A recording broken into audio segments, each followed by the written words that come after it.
सांस ली। आओ कौटिल, थोड़ी देर बाहर टहलते हैं। हाँ, तुम्हें खाना तो अच्छा लगा ना? सच बताऊं तो मैंने तो बहुत दिनों बाद मैथिली बिटिया के हाथ का खाना खाया। वाह, मजा आ गया कसम से। हाँ सूरजभान, तुमने सही बोला। इतने दिनों के बाद मैथिली तुमसे मिली है, शायद इसीलिए उसने अपना पूरा प्यार हमारे खाने में ही मिला दिया। मैंने भी आज कुछ ज्यादा ही खा लिया है। वाकई बहुत प्यारी बच्ची है तुम्हारी। हाँ वो तो है। चलो मैं तुम्हें अपनी कोठी के चारों ओर फैले बागों की सैर कराता हूँ। सच बता रहा हूँ, इतना खूबसूरत और शांत माहौल तुमने आज से पहले कभी नहीं देखा होगा, कभी भी नहीं। अरे मैथिली, मैथिली बेटा,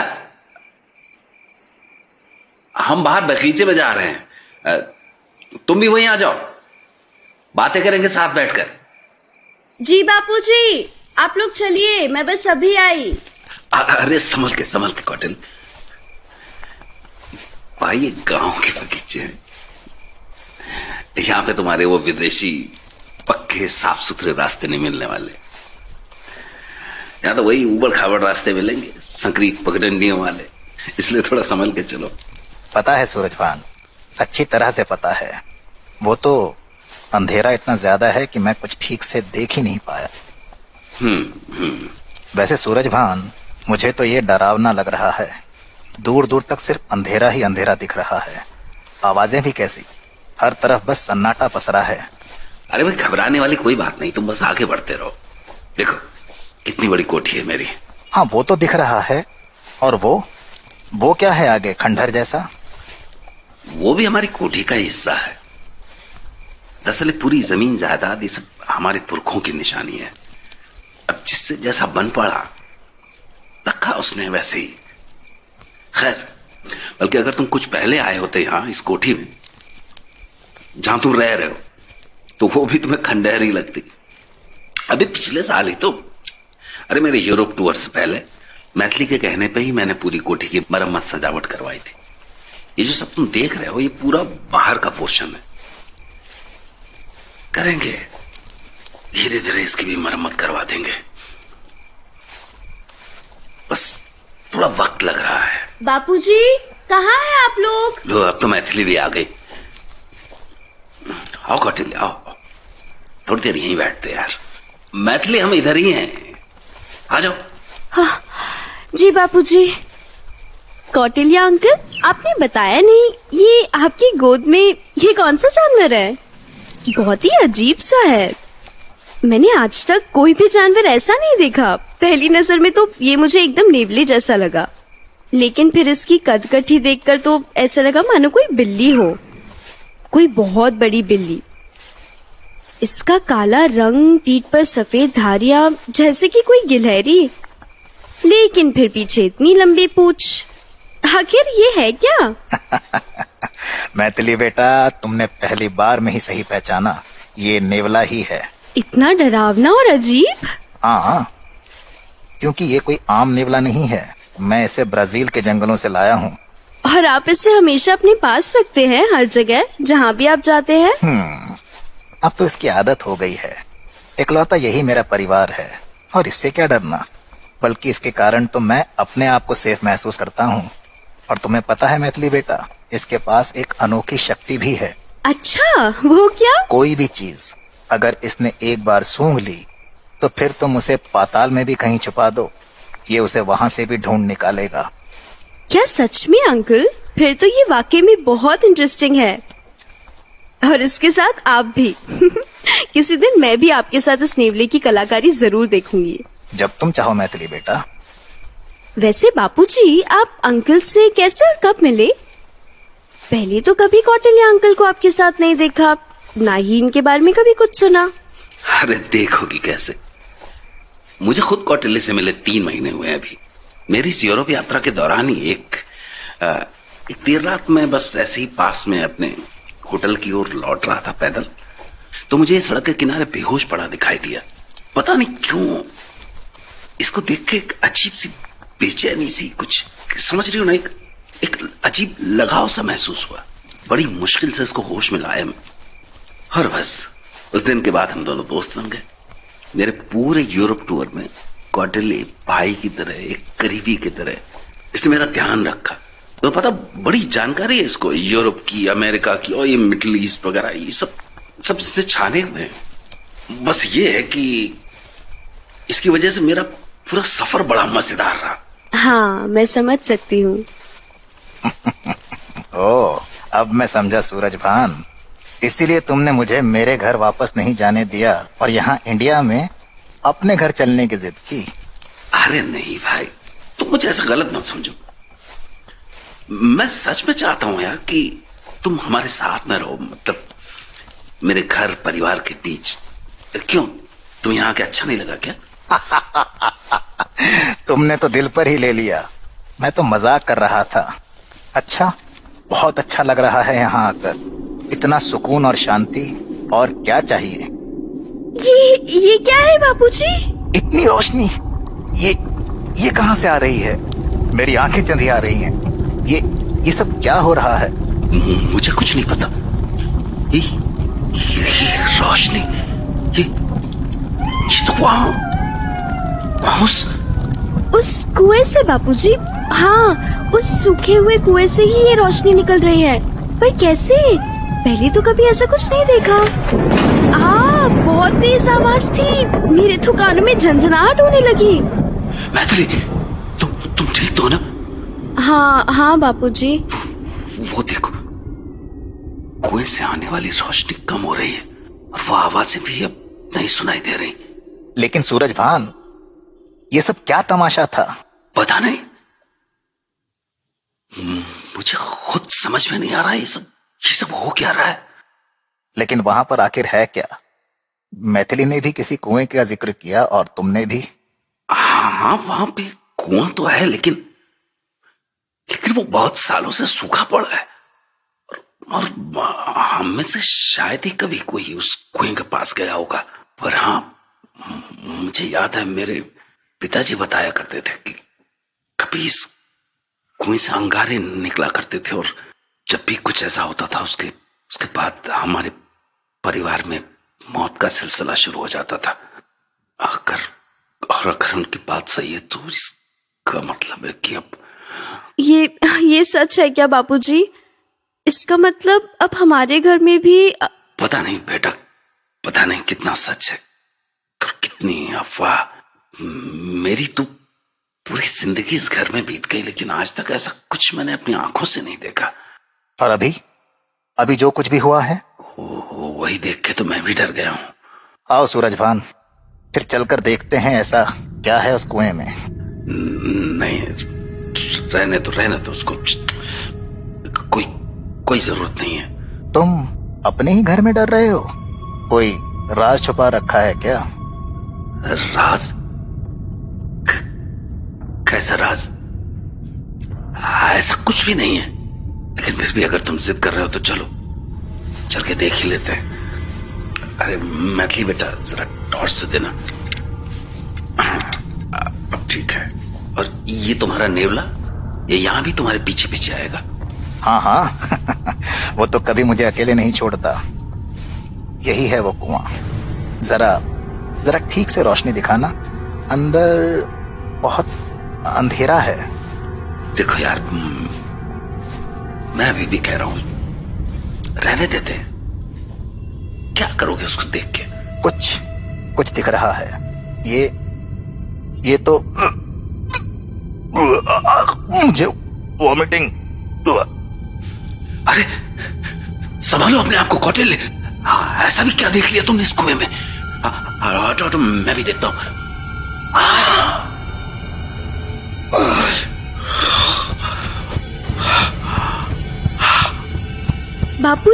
बापूजी क्या हुआ आपको? आप तो पसीना पसीना हो रहे हैं। और कौटिल्य अंकल, इनकी तबीयत तो ठीक है ना? मैथिली तुम जाओ यहाँ से। घर के अंदर जाओ, घर के अंदर जाओ तुम। लेकिन क्या है इसमें? आप लोग इतना ज्यादा डरे हुए क्यों दिख रहे हैं? जाओ मैथिली, जाओ यहाँ से, इसे दूर जाओ। माय गॉड कौटिल्य, मैंने तुमसे मना किया था ना कि यहां पे मत आओ। उठो उठो, भागो यहां से, भागो इससे पहले कि।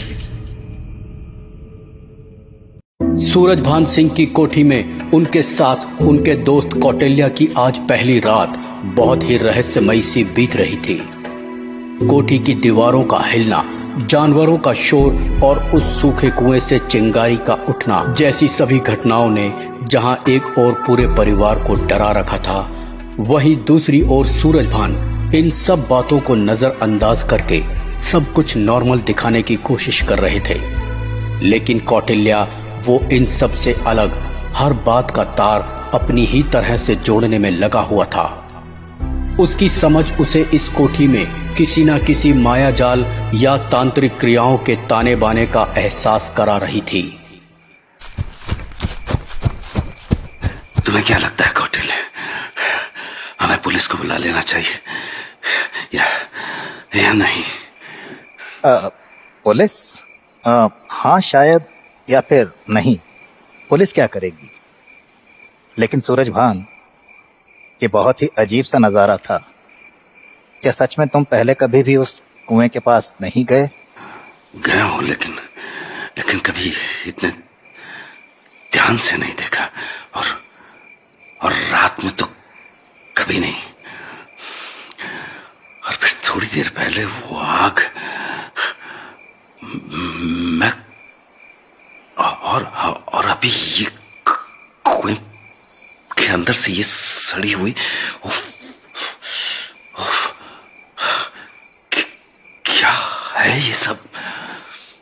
मैं भी पुलिस को लेकर आता हूं। वो जरूर कुछ। रुको, एक मिनट रुको तो जरा। कुछ सुना तुमने? क्या? कोई चीखा जैसे, बहुत तेजी, मैथिली शायद।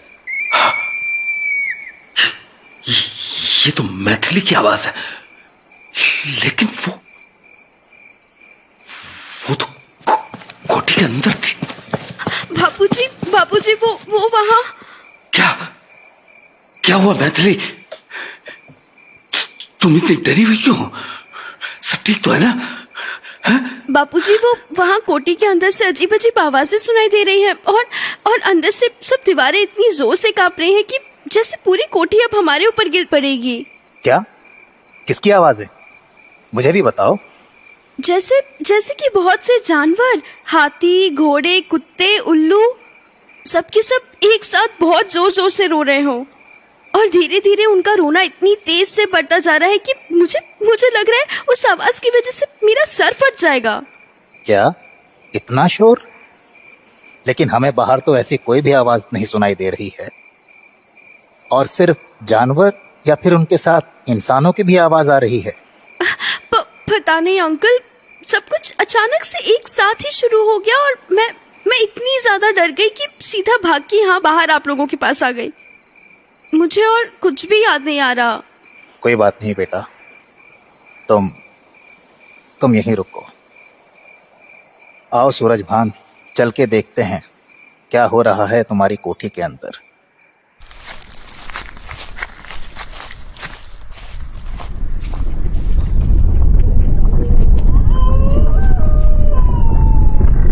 हे भगवान,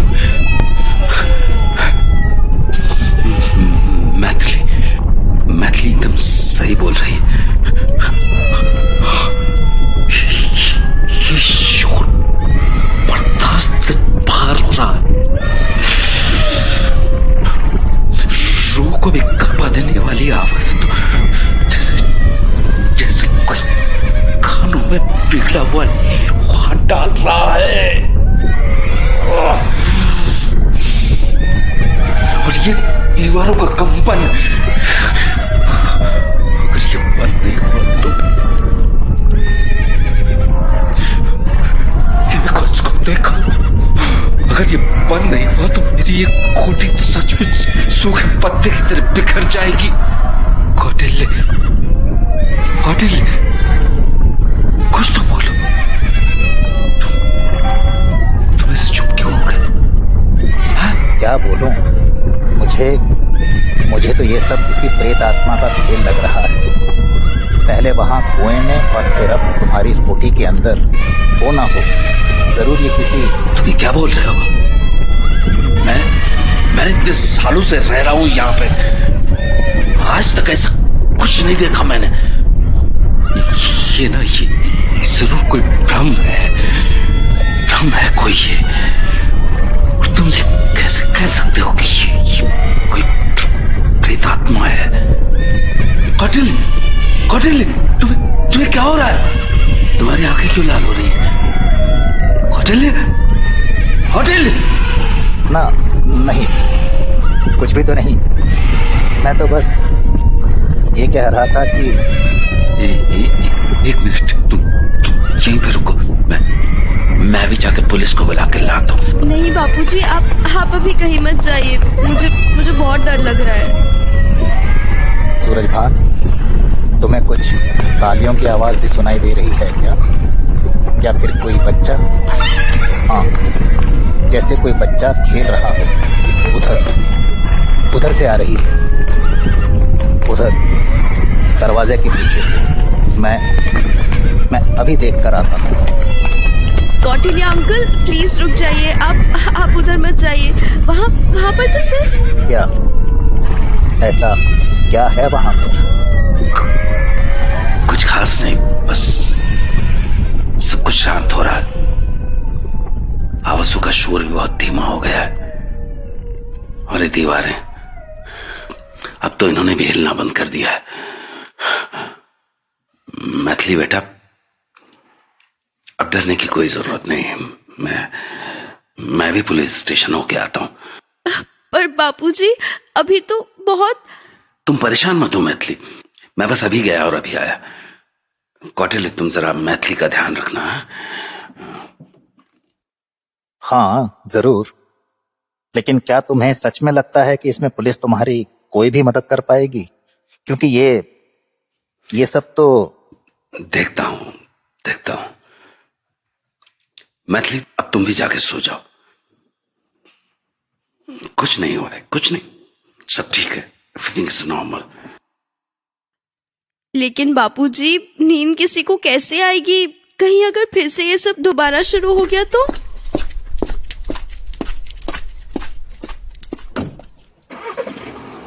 अंकल, कम से कम आप तो बताइए कि बापूजी इतनी हड़बड़ाहट में पुलिस के पास क्यों चले गए?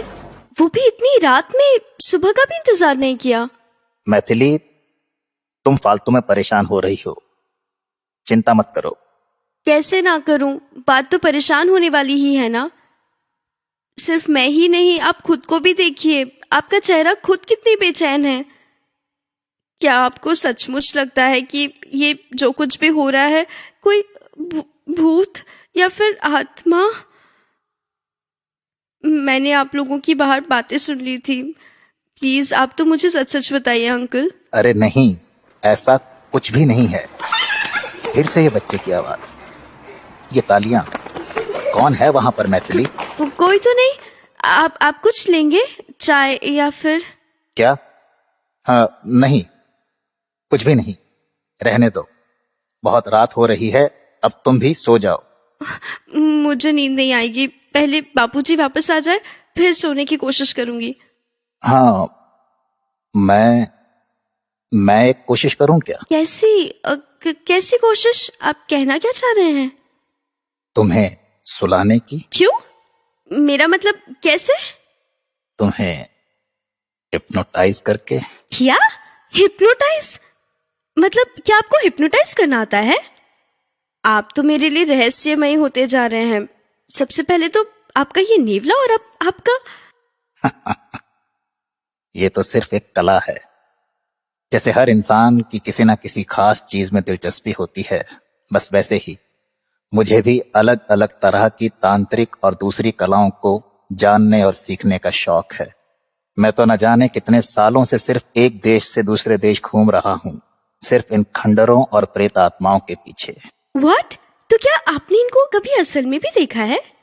सच बोलूं तो अभी तक नहीं, लेकिन हाँ, महसूस किया है। और ये सम्मोहन करने वाली बात? इस कला में तो मैं कब माहिर हो गया मुझे खुद भी पता नहीं चला। चलो अब छोड़ो इन बातों को, तुम सिर्फ मेरी आंखों में देखने की कोशिश करो। शांत, एकदम शांत, बिना पलकें झपकाए। ये डरावना है। आपकी आंखें, ये इनकी गहराई। कुछ बोलने की जरूरत नहीं, बस इस खामोशी, इस सन्नाटे को ध्यान से सुनो। कुछ महसूस हुआ क्या? हाँ अंकल, ऐसा लग रहा है जैसे कोई रोशनी की लहर मेरी आंखों से मेरे पूरे शरीर में दौड़ रही है।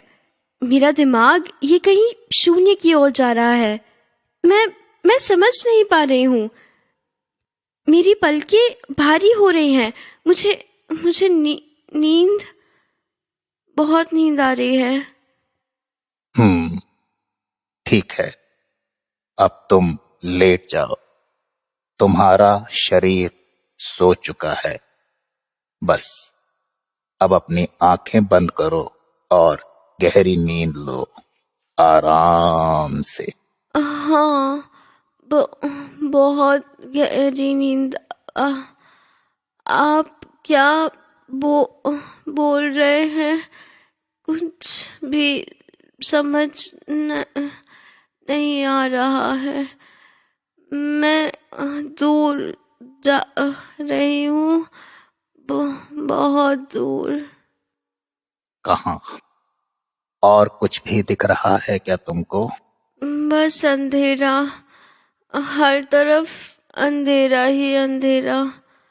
और मैं आगोश में, नींद की आगोश में। चलो, आखिरकार मैथिली सो ही गई। अब मैं भी थोड़ी देर आराम कर लेता हूँ। नहीं, अब तो बहुत ज्यादा वक्त बीत गया है। कुछ ही देर में सुबह हो जाएगी। ये सूरज भान भी पता नहीं कहाँ रह गया। अब तक तो उसे आ जाना चाहिए था। अचानक से ही कितनी शांति महसूस हो रही है। वो बच्चे की आवाज, उसके बारे में किसी ने कुछ नहीं बताया। पता नहीं क्यों छुपा रहे हैं सब। कल जरूर पूछूंगा सूरज भान से। और वो कुआं एक बार फिर से देख कर आऊं क्या? वो सच्चाई थी या सिर्फ हमारा भ्रम? फिर से देखता हूं।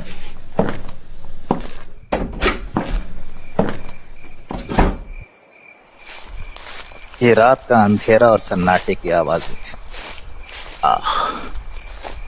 कुछ अलग ही दुनिया है इनकी। वो रहा कुआं। एक बार फिर इसके अंदर झांक कर देखता हूं। मुझे पता था, एकदम यही ऐसा ही कुछ होने का अंदाजा मैंने लगाया था। मैंने तो पहले ही बोला था सूरज भान को पुलिस के पास जाने की कोई जरूरत नहीं है। अब जब सूरज भान यहाँ पर दोबारा आकर ये सब देखेगा तो इसका वो क्या मतलब निकालेगा पता नहीं। वो तो पहले से ही इतना ज्यादा घबराया हुआ है। ये सब देखकर तो शायद डर से उसकी, लगता है वो लोग आ गए हैं। कौटिल्य, तुम अभी तक जाग रहे हो? सोए नहीं? और मैथिली, वो कहाँ है? मैथिली सो रही है, कोई चिंता की बात नहीं है। लेकिन मुझे तुमसे कुछ बात करनी है, अभी, इसी वक्त। अरे अभी नहीं हुई, अभी तो हाँ, इधर से ही इंस्पेक्टर साहब, इसी रास्ते से, बस पास में ही वो कुआं है। आइए, आप एक बार खुद ही चल के देख लीजिए उसको, तभी मेरी बातों पे यकीन कर पाएंगे। वही सब बातें जो मैंने आपको बताई, वो आवाजें, वो रोशनी, वो गहराई और वो लाश, वो सड़ी हुई लाश। खाली हाथ ही वापस लौटना पड़ा।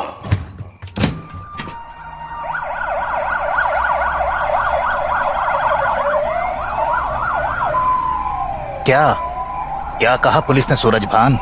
और ये लोग इतनी जल्दी क्यों वापस चले गए? किसी से कोई पूछताछ भी नहीं की? हाँ? क्या क्या बोलूं? अब और रुक के भी क्या करते हो? मतलब उन लोगों को कुछ दिखाई नहीं दिया, आए और तफरी करके चले गए। Time pass. कुछ भी नहीं? हाँ, कुछ भी नहीं, सिर्फ खाली गहरा कुआं। तुम ही बताओ, हमने वहां जो कुछ देखा, मैं उन्हें उसका विश्वास कैसे दिलाता?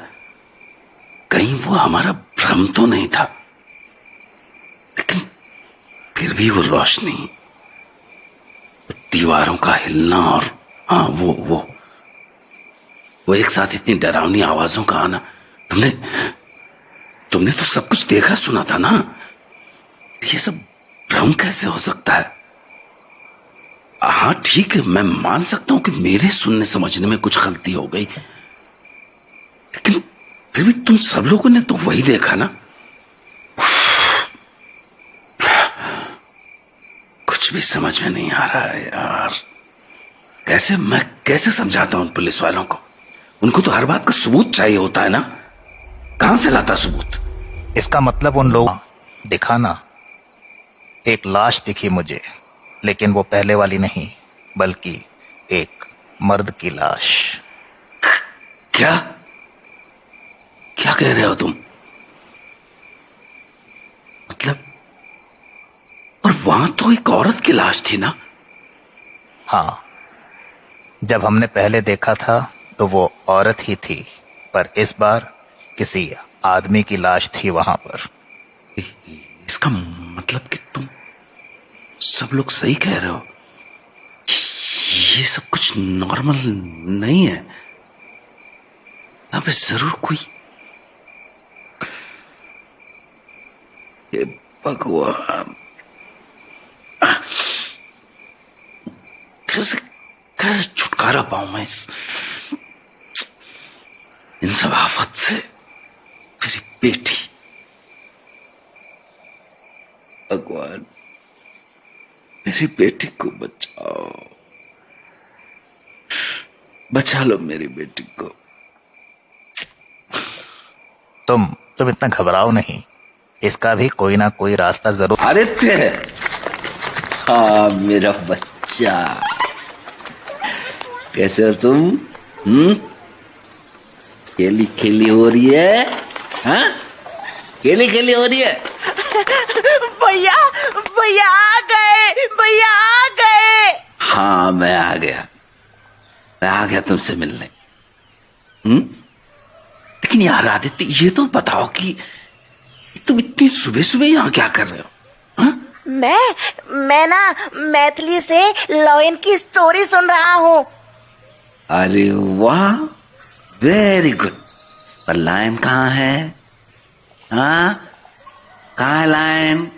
कौन? मैं हूँ लॉयन, मैं सबको खा जाऊंगा। मैं डर गया।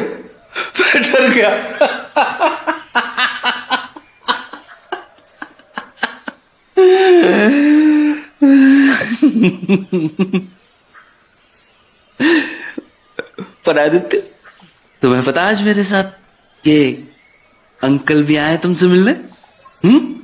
ये देखो, कौटिल्य अंकल को हेलो बोलो। हटो यहाँ से, हटो यहाँ से। अरे इसे क्या हो गया? तो सबसे बड़े प्यार से मिलता है, फिर आज ये डर क्यों रहा है? शायद ये मुझे या फिर मेरे नेवले को देखकर डर रहा है। हाँ, हो सकता है। वैसे तो ये किसी से नहीं डरता।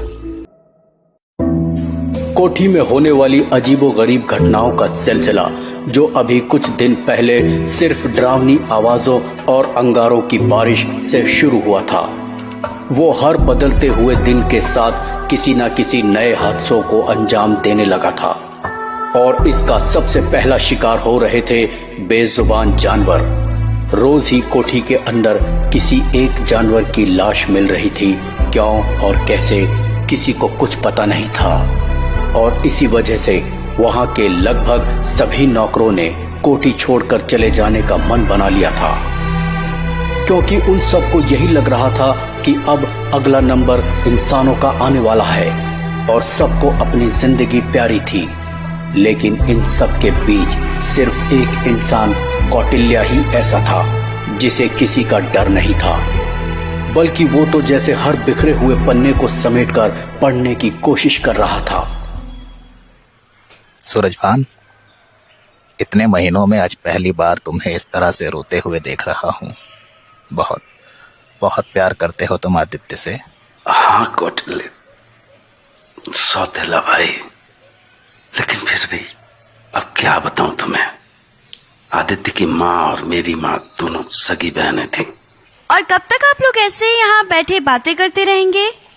अब तो दोपहर भी होने वाली है। आज कुछ खाना पीना नहीं है क्या? अरे हाँ, हमें तो ध्यान ही नहीं रहा। अच्छा हुआ तुम बुलाने आ गई। सचमुच बहुत जोर की भूख लग रही है। आओ कौटिल्य, चलो चलो अंदर चलते हैं यार। पहले कुछ खा भी लेते हैं, बातें तो चलती ही रहेंगी। बातों का क्या है। हाँ हाँ जरूर, लेकिन आज तो मैं कुछ भी नहीं खाऊंगा। वो क्यों कौटिल्या अंकल, आपकी तबीयत तो ठीक है ना? तुम इतनी जल्दी कैसे भूल गई मैथिली बेटा? अभी कल रात ही तो बताया था कि आज पूर्णिमा है और आज के दिन तो मैं कुछ भी नहीं खाता पीता हूँ। बस अब फ्रेश होकर अपने पूजा पाठ और ध्यान में लग जाऊंगा। ओह हाँ, याद आया, बताया था आपने। चलिए बापूजी, कम से कम आप तो टाइम से खाना नाश्ता कर लीजिए। धीरे धीरे कौटिल्य इस परिवार का हिस्सा ही बनता जा रहा है। क्यों मैथिली, तुम्हें भी ऐसा ही लगता है ना? पता नहीं, पर आपको ऐसा क्यों लग रहा है? अरे वो बातों ही बातों में मैंने उससे बोला कि फालतू में क्यों यहाँ रह के परेशान हो रहा है। अगर वो चाहे तो अपने घर जा सकता है, लेकिन उसने मुझे ऐसे परेशानियों के बीच में छोड़ के जाने से मना कर दिया, बिल्कुल मना कर दिया। कभी कभी तो मुझे लगता है कि मुझसे ज्यादा वो परेशान हो रहा है। पर मुझे तो इसका उल्टा ही लगता है। क्यों? मैं कुछ समझा नहीं। तुम कहना क्या चाह रही हो? बापूजी, मैं अच्छी तरह से समझती हूँ कि कौटिल्या अंकल आपके सबसे करीबी दोस्त बन गए हैं और हाँ, वो आपका ख्याल भी बहुत रखते हैं। लेकिन आपने इस बात पर कभी ध्यान नहीं दिया शायद कि जिस दिन से कौटिल्या अंकल इस घर में आए हैं उसी रात से इन सब अजीब घटनाओं की शुरुआत हुई है। उससे पहले तो हमने कभी भी ऐसा कुछ महसूस नहीं किया। और तो और, आप एक बार सोचकर देखिए, क्या आपको उनके बारे में कुछ भी पता है?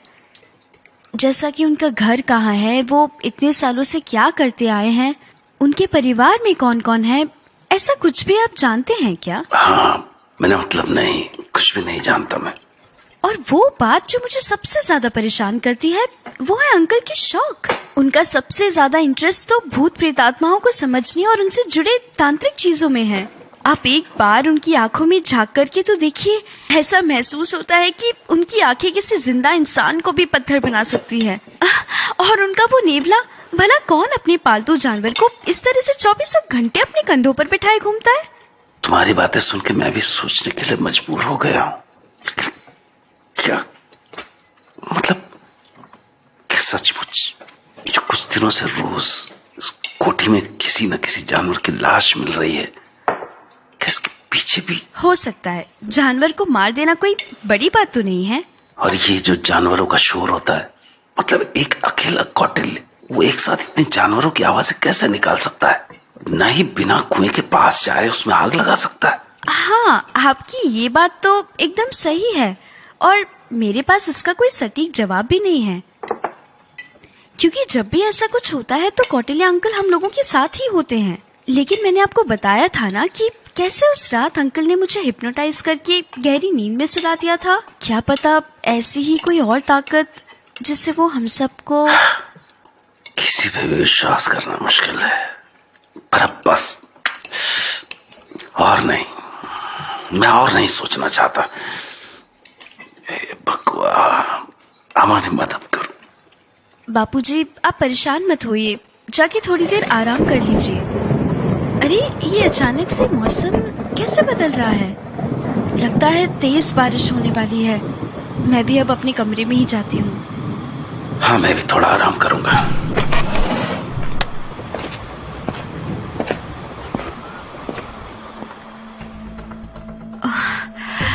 अजीब सी उलझन हो रही है इस कमरे के अंदर। खिड़की खोलती हूँ, थोड़ी हवा अंदर आएगी तो अच्छा लगेगा। ठंडी हवा चल रही है, लेकिन बादलों ने सूरज की रोशनी को पूरी तरह से ढक दिया है। हर तरफ बस अंधेरा ही दिखाई दे रहा है। थोड़ी रोशनी आ जाती तो अरे, वो कौन है? कुछ परछाई जैसा, जैसे कोई चुप कर चल रहा हो। कोई चोर है क्या? नहीं, ये चोर तो नहीं हो सकता। ऐसा होता तो वो इस कोठी के अंदर घुसने की कोशिश करता, लेकिन ये तो उस और उधर। अरे, ये तो उधर की ओर जा रहा है। कौन हो सकता है ये? बापूजी को बुला के दिखाती हूँ। नहीं, पहले देखो तो ये चाहता क्या है। ओह हाँ, याद आया मुझे। आज तो पूर्णिमा है और अंकल ने मुझे बताया था कि आज के दिन वो बिना कुछ खाए पिए कई घंटों तक सिर्फ अपनी साधना में लगे रहेंगे और साथ ही इस दौरान वो तरह तरह की अतृप्त आत्माओं से बात करने की भी कोशिश करेंगे। इसका मतलब या फिर कोई अनहोनी होने वाली है। ये धक्का किसने दिया मुझे? मुझे क्या हो रहा है? मैं उठ क्यों नहीं पा रही हूँ? मेरी आंखें, इनमें इतनी जलन क्यों हो रही है? बहुत दर्द हो रहा है। मेरा दिमाग जैसे किसी अंधेरी सी गुफा में जा रहा है। मैं गिर रही हूँ बहुत ऊंचाई से नीचे। सिर्फ अंगारे नजर आ रहे हैं। हाँ, कौन है? खोल रही हूँ दरवाजा। बस 1 मिनट। अरे बापूजी, आप? हाँ, मैं।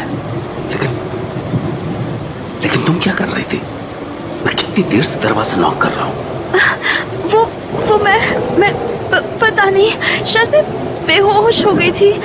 ये फिर ओह कुछ ठीक से याद नहीं आ रहा। लेकिन आप इतने परेशान क्यों दिख रहे हैं?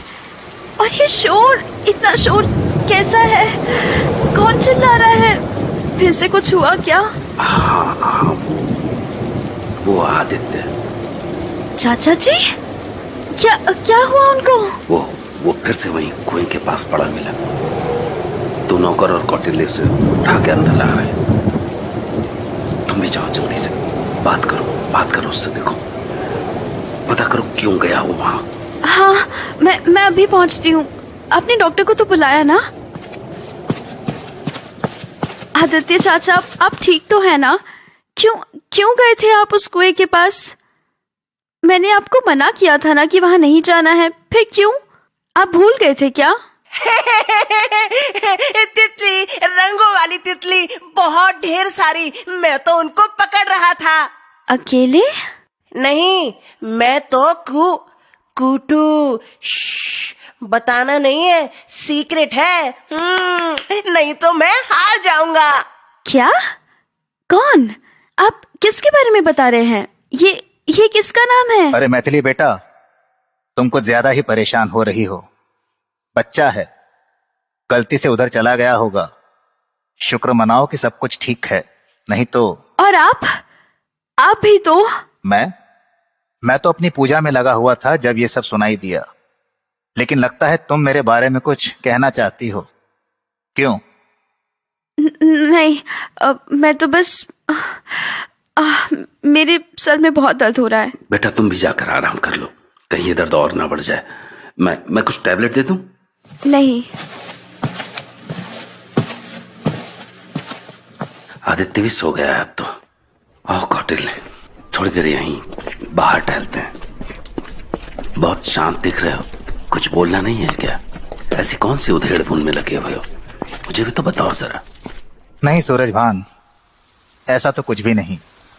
बस सोच रहा हूँ तुम्हारी इस कोठी में रोज ही कुछ ना कुछ हो रहा है, और इन सब के पीछे की वजह ठीक से कुछ समझ में नहीं आ रही है। क्या करना चाहिए इसे छुटकारा पाने के लिए? अब और क्या करें, इतना सारा कुछ तो करके देख लिया। सबके कहने पर मैंने हवन के धुएं से पूरी कोठी को शुद्ध करवा दिया। और वो बाबा जिनको मैं यहीं पास के गांव से लाया था, वो सब भी तो कुछ नहीं कर पाए। अब एक बात बोलूं, अगर तुम्हें बुरा न लगे? हाँ जरूर, बोलो, क्या कहना चाहते हो, बोलो ना। ये आदित्य, तुम्हारा सौतेला भाई, पता नहीं क्यों जब भी उसे देखता हूँ कुछ बहुत ही जहरीला सा महसूस करता हूँ। तुम माफ करना, मुझे तुम्हारे भाई के लिए ऐसे शब्दों का इस्तेमाल नहीं करना चाहिए, लेकिन फिर भी उसकी हंसी में कुछ तो छुपा है, कुछ बहुत ही खतरनाक। तुम समझ रहे हो ना?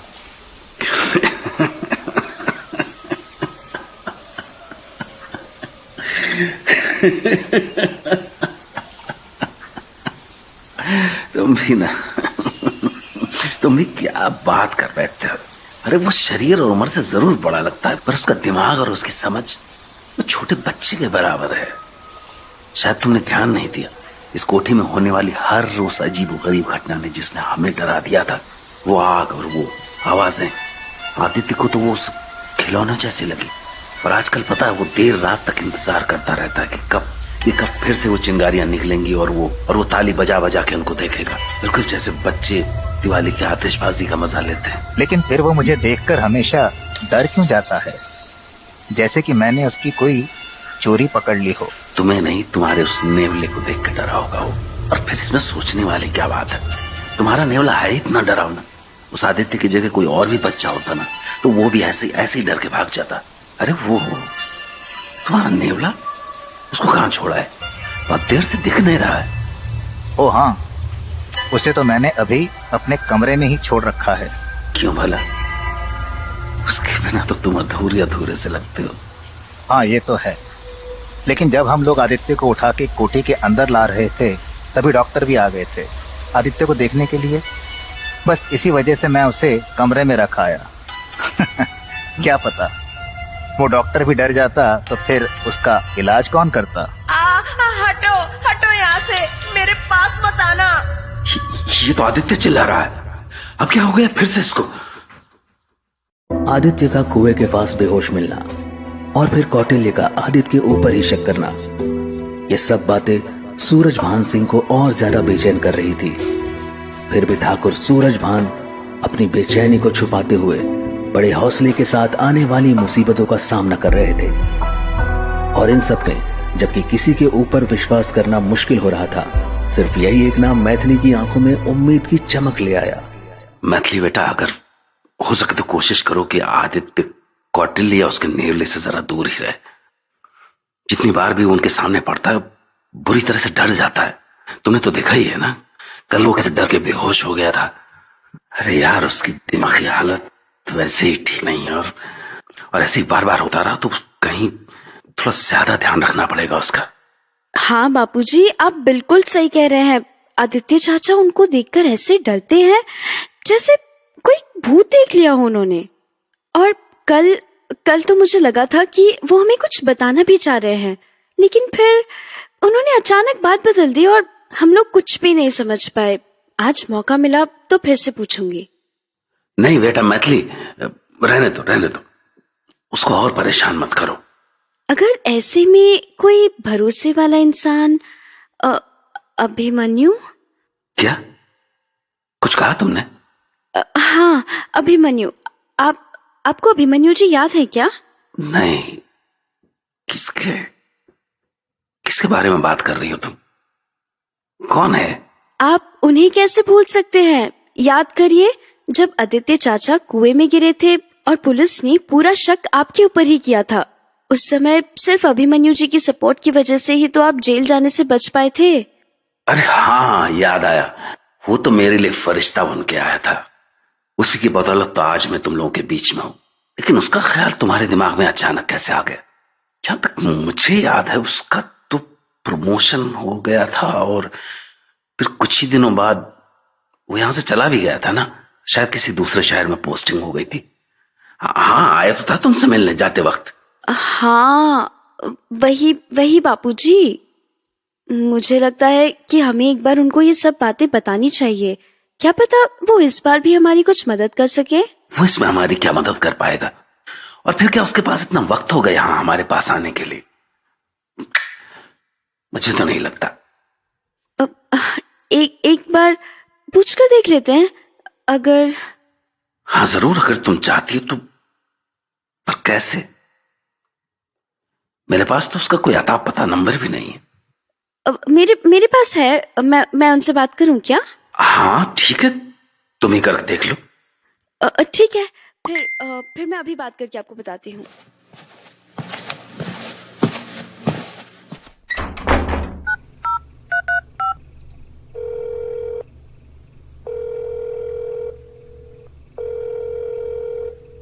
हाँ, हेलो अभिमन्यु जी।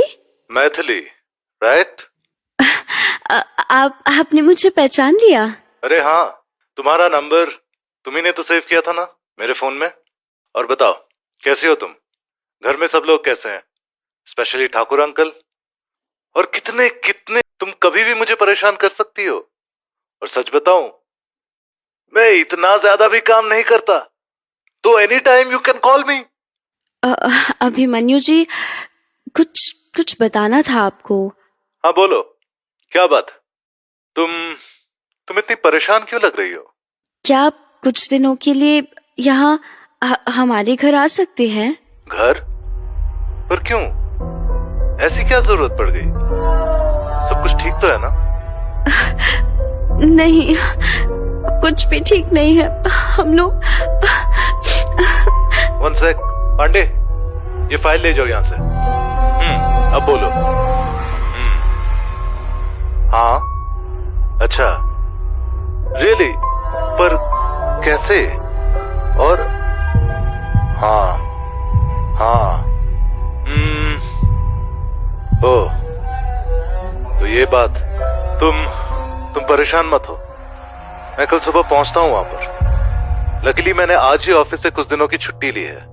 माँ को हरिद्वार ले जाना था। बहुत दिनों से वहां जाने के लिए कह रही थी, पर कोई बात नहीं, फिर कभी ले जाऊंगा। अरे पर माँ जी को बहुत बुरा लगेगा, आप उन्हें। तुम उनकी चिंता मत करो, मेरी माँ है, वो सब समझ जाती है कि मेरे लिए कौन सा काम कितना जरूरी है। और क्यों, डोंट वरी, मैं उनसे बात कर लूंगा। Thank you so much. One second, क्या किसी इंसान की भी मौत हुई है?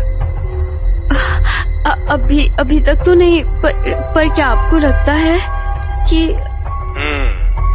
शायद। चलो ठीक है, फिर कल मिलते हैं। और हाँ, मेरे साथ आहन भी आएगा। आहन? अरे वो मेरा फ्रेंड कम असिस्टेंट है, मेरे छोटे भाई जैसा। आहन उससे भी बढ़कर। इनफैक्ट मेरे हर केस में वो मुझे सपोर्ट करता है। अब तो उसके बिना मेरा कोई केस सॉल्व ही नहीं होता। कोई प्रॉब्लम तो नहीं? नहीं, कोई प्रॉब्लम नहीं है। He is most welcome. वो तो मैंने बस ऐसे ही पूछ लिया था। अच्छा ठीक है, फिर फोन रखता हूँ मैं, निकलने की तैयारी भी करनी है। Okay, bye. पहले चलकर बापूजी को बता देती हूँ, फिर उनके रुकने के लिए कमरा भी अरेंज कर दूंगी। बापूजी, वो अरे कौटिल्य अंकल, आप भी यहीं पर हैं? हाँ, कुछ करने के लिए नहीं था तो सोचा कि सूरज भान के साथ बैठकर एक कप चाय ही पी जाए, और फिर हमारी बातों का दौर वो तो कभी खत्म ही नहीं होता। हाँ, ये बात तो सही है, लेकिन अभी ऐसी कौन सी खास बात हो रही है, मुझे भी बताइए। अरे नहीं, कुछ खास नहीं, मैं तो बस ऐसे ही, मैं तो इस कोठी से जुड़े किस्सों के बारे में कौटिल्य को बता रहा था। ठीक है, लेकिन इससे तो अच्छा होता कि आप वो बुक वो दे देते हैं अंकल को पढ़ने के लिए। बुक? कैसी बुक? और पहले क्यों नहीं बताया उस बुक के बारे में? ये तो आप बापूजी से ही पूछिए। इनके परदादा जी ने लिखी थी अपने हाथों से, और जो इन्होंने मुझे भी कभी पढ़ने नहीं दी। अरे बेटा, तुम भी क्या बात लेके बैठ गई। उसमें ऐसा कुछ भी नहीं है जो उसको पढ़ के कोई अपना वक्त बर्बाद करे। वो तो हमारे परदादा उम्र बीतने के साथ बहुत ज्यादा अकेले हो गए थे, तो बस कागज कलम से यारी कर ली। तुमने पढ़ी है क्या वो किताब? हाँ, शुरू के कुछ पन्ने, बस आगे पढ़ने की ना कोई वजह मिली और ना इच्छा ही हुई। वो अभी भी है क्या तुम्हारे पास? हाँ हाँ, रखी होगी वहीं लाइब्रेरी में, पर ढूंढनी पड़ेगी। क्यों, तुम्हें पढ़ना है क्या? हाँ, अगर मिल जाए तो। ठीक है, ठीक है, तुम्हारी इच्छा है तो मैं भी अपने सेक्रेटरी को बोल के बुक ढूंढवाने की कोशिश करता हूं। थोड़ा वक्त लगेगा, उम्मीद है कल सुबह तक जरूर मिल जाएगी। अरे बापूजी, मैं बुक के चक्कर में बताना ही भूल गई। अभिमन्यु जी से बात हो गई है, वो कल सुबह तक यहाँ पहुँच जाएंगे अपने फ्रेंड आहान के साथ। अभिमन्यु? कौन अभिमन्यु? ठाकुर सूर्यभान सिंह की कोठी का रहस्य अब और भी गहराता जा रहा था, और उससे जुड़ी हुई किसी बुक का मिलना, ये बात तो कौटिल्य को और भी एक्साइट कर रही थी। हालांकि सूर्यभान सिंह का बार बार यही कहना था कि ना तो इस कोठी में और ना ही उस बुक में ऐसा कुछ भी है जिसकी वजह से वो लोग आए दिन होने वाली घटनाओं के बारे में कुछ भी जान सके। पर शायद उनकी ये बात कोई मानने को तैयार ही नहीं था। एक तरफ कौटिल्य की जिद और दूसरी तरफ अभिमन्यु का पूछना। ऐसा लगता था कि शायद हालात सुधरने वाले हैं, और अगली सुबह मैथिली की चीख ने सबका दिल दहला दिया। बापूजी, बापूजी, बापूजी! मैथिली, मैथिली, क्या हुआ मैथिली? भगवान, ये कैसे हो सकता है बापूजी? कैसे हो सकता है ये? अभी कल शाम को ही तो मैंने सेक्रेटरी अंकल से बातें की थी, और आज सुबह हाउ कैन ही डाई? मुझे तो कुछ समझ नहीं आ रहा। अभी तक तो सिर्फ जानवरों की लाशें मिली थी, लेकिन आज तो भगवान,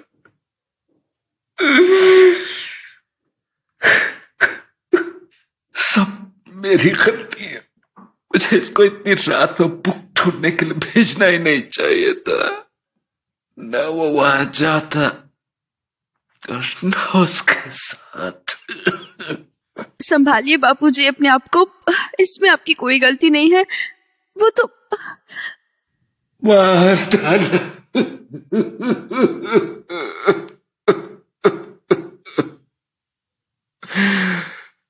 मैंने अपने हाथों से मार डाला उसको। बापूजी, आपको ऐसा क्यों लग रहा है कि किसी ने सेक्रेटरी अंकल को मार दिया है? भला उनसे किसी की क्या दुश्मनी? ऐसा भी तो हो सकता है कि वो अपनी मौत ही मरे हो। पुलिस को भी अभी तक ऐसा कोई सबूत ही नहीं मिला। फिर आप क्यों? डॉक्टर को कॉल करो, पुलिस को भी इन्फॉर्म करना पड़ेगा। हाँ, मैं लगाती हूँ।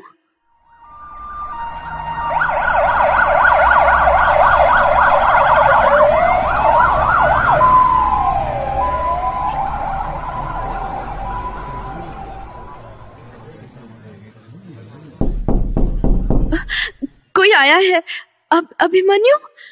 अभिमन्यु जी तो नहीं आ गए? जरूर वही होंगे। आ गए आप लोग। आइए अंदर आइए। मैथिली, तुम रो क्यों रही हो? अरे बाहर इतनी भीड़ कैसी है? ये पुलिस क्या कर रही है यहाँ पर? कुछ हुआ है क्या?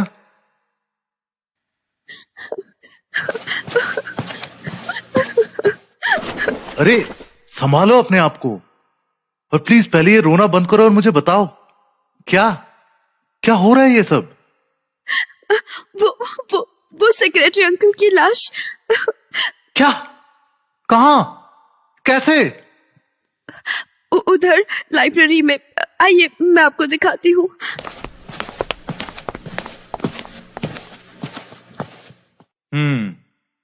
ये तुम्हारे सेक्रेटरी अंकल को सिगरेट पीने का शौक था क्या?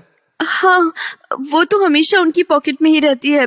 अगर किसी से बातें नहीं कर रहे हैं तो फिर सिगरेट उनके मुंह से ही लगी रहती है। तभी इस एस्ट्रे में इतनी सिगरेट पड़ी हुई है। लगता है कल रात कई घंटों तक यहीं पर बैठे हुए थे।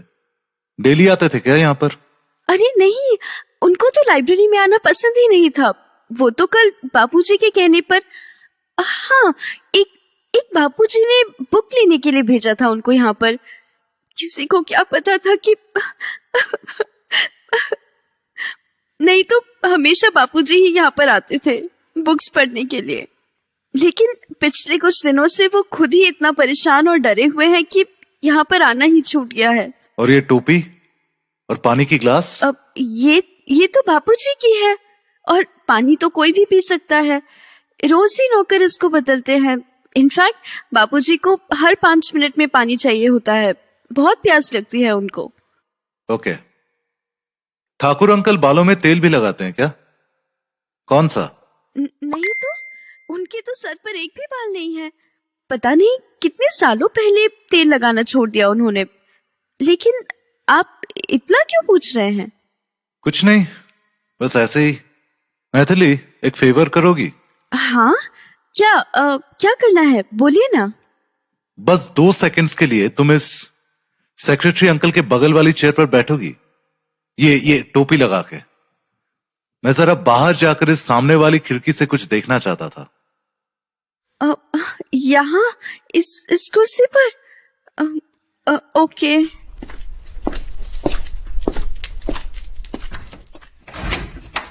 हाँ, ठीक है, बस बाहर आ जाओ।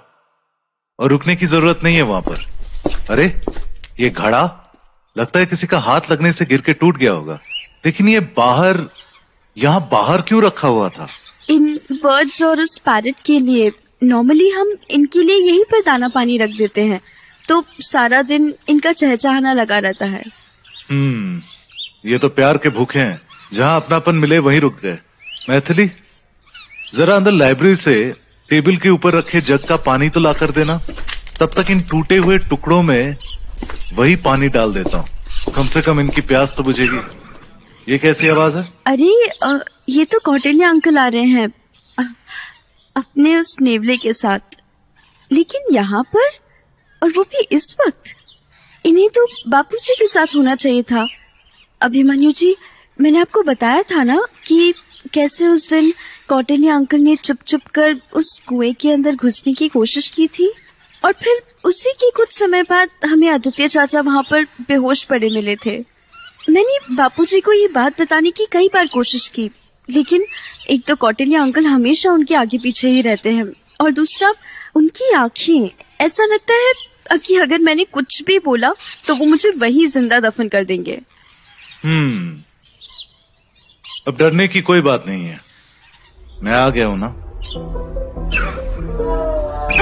ये नेवला, ये तो आपके ऊपर, आपके कंधे पर बैठ गया है। और इस तोते को, इसको क्या हो रहा है? ये तो बुरी तरह से तड़प रहा है। अरे ये तो ऐसे मर जाएगा।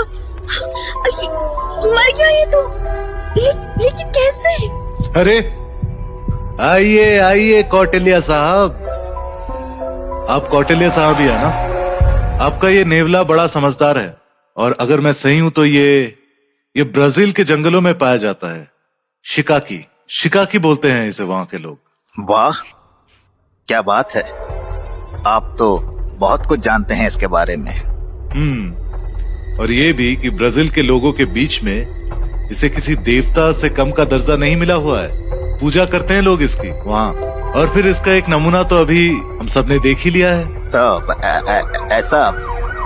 ऐसा क्या कर दिया इसने? मैथिली, एम्बुलेंस आ गई है। सेक्रेटरी अंकल की बॉडी के साथ ही इस तोते की भी बॉडी भिजवाना पोस्टमार्टम के लिए। लेकिन तोते की बॉडी क्यों? बताता हूँ, सब बताता हूँ। जहाँ तक मुझे समझ में आया है, सेक्रेटरी अंकल तो बाय चांस मर गए हैं। जाल तो ठाकुर साहब के लिए बिछाया गया था, पर इसका शिकार। ये आप कैसे कह सकते हैं? उस तोते की मौत की वजह से। उसने वही पानी पिया है जो लाइब्रेरी में अंदर जग में रखा था।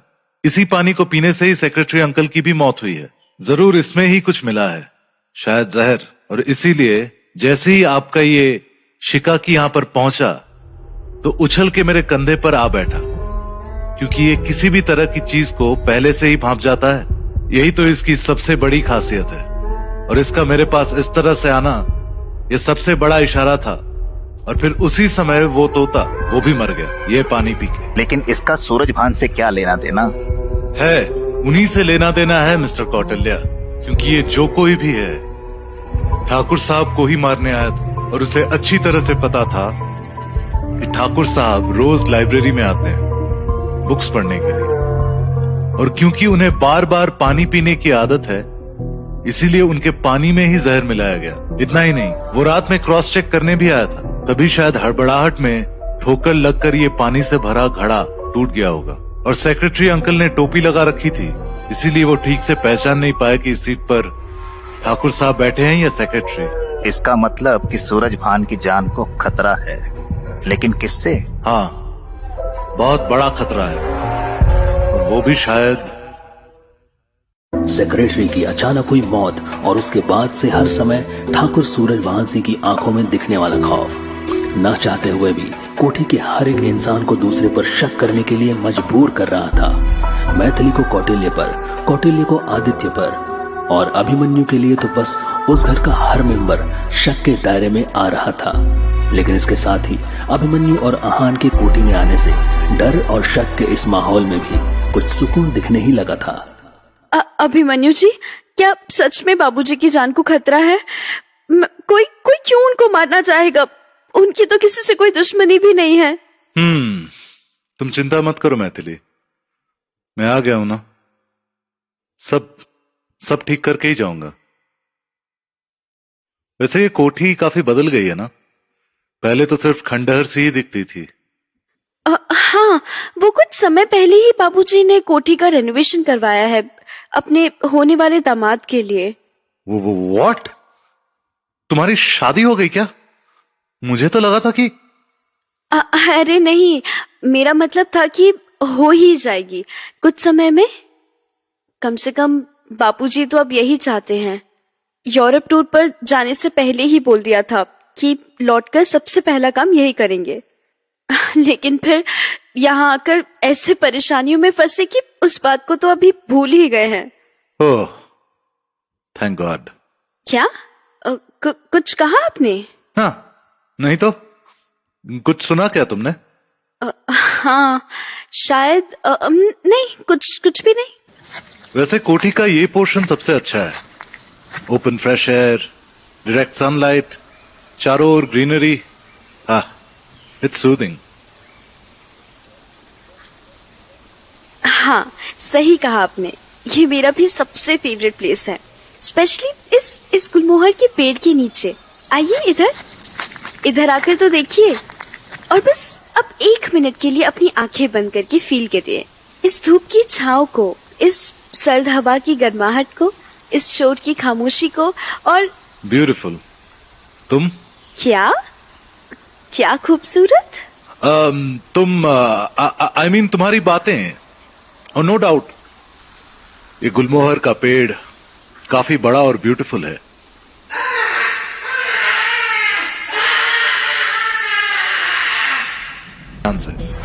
ये खून नहीं है। अगर ये खून होता तो इतनी देर में क्लॉटिंग जरूर हो गई होती।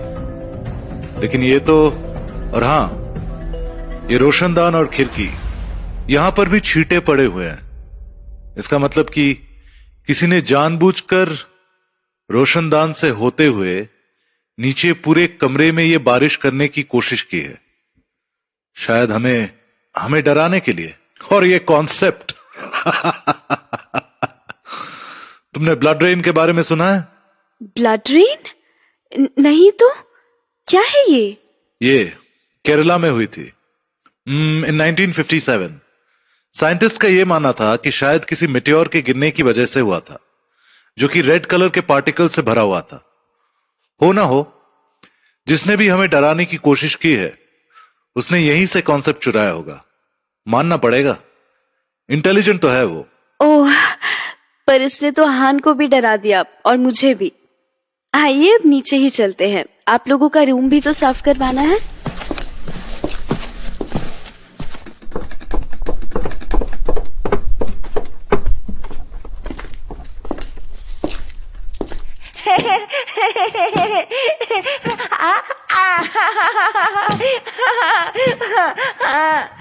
अरे, ये तो आदित्य चचा है ना?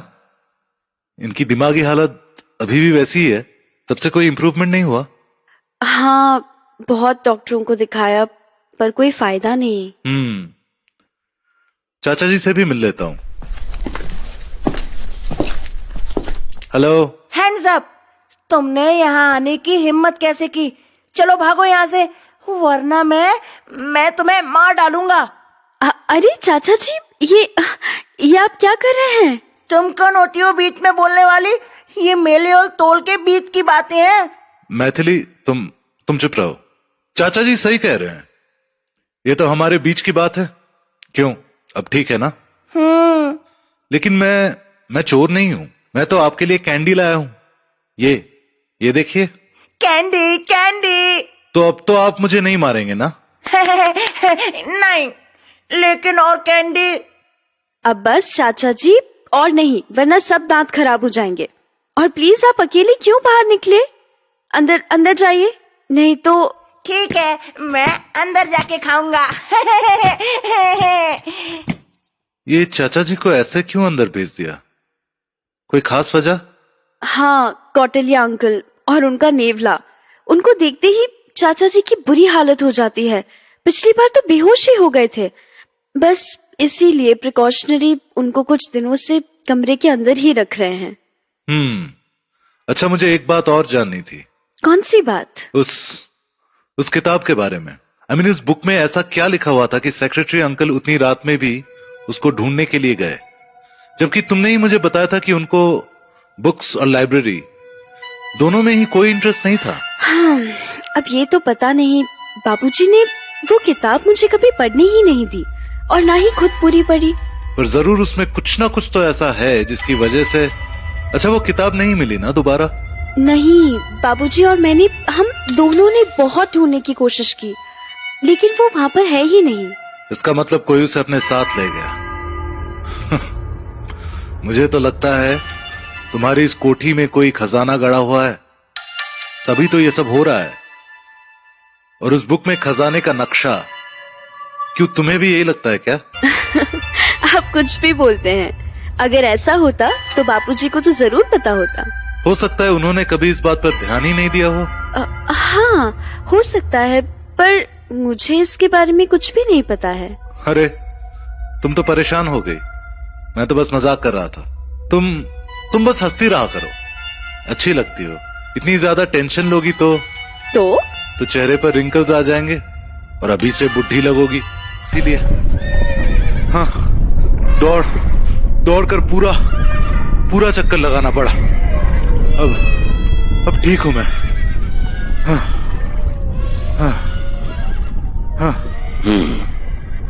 तो क्या देखने गए थे? कुछ पता चला क्या? ठाकुर अंकल, क्या आपको सच में नहीं पता कि कोठी में जो कुछ भी हो रहा है उसके पीछे कौन है? कौन है भला? मुझे कैसे पता होगा? मैं तो खुद ही इतना डरा हुआ हूं। झूठ, कम से कम अब तो झूठ मत बोलिए। ये पूरी कोठी आपकी ही है और आप इसके कोने कोने को अच्छी तरह से जानते हैं। तो फिर आपके अलावा और कौन? व्हाट? तुम कहना क्या चाहते हो? मैं कर रहा हूं ये सब अपने घर में? हाँ, लेकिन मुझे इसके बारे में कुछ नहीं पता। ट्रस्ट मी, यकीन करो मेरा, मुझे कुछ नहीं पता। अभिमन्यु जी, ये क्या हो गया है आपको? आप क्या कह रहे हैं ये सब? बाबूजी ऐसा क्यों करेंगे? आप बाबूजी पर शक कर रहे हैं? I can't believe it, just can't believe it. Maithili, believe me, मुझे खुद भी कोई अच्छा नहीं लग रहा है इस तरह से ठाकुर अंकल पर इल्जाम लगाते हुए। पर मैं भी क्या करूं? एक बार ध्यान से सोचो। हो सकता है कि ये लाउड स्पीकर्स किसी और ने लगवाए हो बाद में, लेकिन ये कंसील्ड वायरिंग जो पूरे घर में फैली है, ये तो कंफर्म है कि जब यहां पर रेनोवेशन का काम हो रहा होगा, ये वायरिंग तभी की गई होगी। या तुम्हारे पास इसका कोई और जवाब है? नाउ टेल मी, कोठी का रेनोवेशन तो बाबूजी ने ही करवाया था ना? फिर और कौन हो सकता है इस सब के पीछे? एक मिनट, मुझे अच्छे से याद है कि इस कोठी के रेनोवेशन के दौरान दौड़ भाग और मजदूरों को देखने का पूरा काम तो सेक्रेटरी अंकल ही देख रहे थे, और बापूजी तो सिर्फ रुपए पैसों का काम कर रहे थे। तो फिर ये सेक्रेटरी अंकल मीन्स उनको ये सब कुछ पता था और वो इसमें शामिल भी थे, पर क्यों? किसके कहने पर? नहीं, वो ऐसा कभी नहीं कर सकते। वो तो इस घर के सबसे पुराने और सबसे वफादार। और शायद इसीलिए उन्होंने जिसके भी कहने पर यह सब किया था, उसी ने उन्हें मार डाला। ये बात मुझे पहले क्यों नहीं बताई? सॉरी मैथिली, मैंने बेवजह ही ठाकुर अंकल पर, मैं अभी उनसे माफी मांगता हूं। अंकल, अरे ये ठाकुर अंकल कहां चले गए? यहीं पर तो थे अभी, जरूर मेरी ही बातों का बुरा मान के। कोई बात नहीं अभिमन्यु जी, गलतफहमी किसी को भी हो सकती है, इतना परेशान होने की जरूरत नहीं है। बापूजी यहीं अपने कमरे में ही गए होंगे, मिल लीजिएगा उनसे वहीं जाके। पर अभी भी मुझे एक बात समझ नहीं आ रही है कि ये दीवारें, जब भी शोर होता है तो ये दीवारें क्यों हिलने लगती थी? तुम भी ना मैथिली, रेजोनेंस, जब बहुत से वाइब्रेशंस एक साथ कंबाइंड होते हैं तो ऐसा ही इफेक्ट होता है उसका। ये तो मामूली सी बात है। ओह, मुझे लगता है कि यहां पर मेरा काम खत्म, अब वापस जाने का समय आ गया है। अरे अभी से क्यों? ये सब किसने किया है? किसका दिमाग है जो इतना सब कर रहा है, और क्यों? उसका तो कुछ भी पता नहीं चला अभी। फिर आप अभी से वापस जाने की बात क्यों कर रहे हैं? अभी तो अरे आगे का सारा काम पुलिस का है, उसके लिए मेरी क्या जरूरत? नहीं, आपकी जरूरत है। कितनी जरूरत है आपकी इस घर को? मुझे क्या? नहीं, कुछ नहीं। वो तो आई वाज सेइंग कि अगर आप कुछ दिन और रुक के उस इंसान का पता लगाने में हमारी मदद कर देते तो कम से कम बापूजी की टेंशन जल्दी से खत्म हो जाती।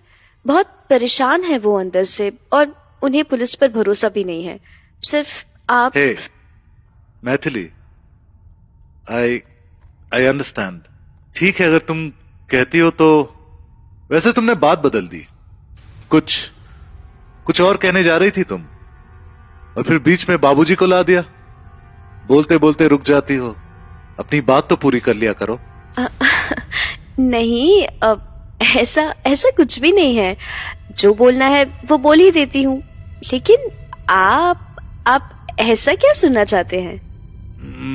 मैं कुछ भी नहीं, कुछ भी तो नहीं।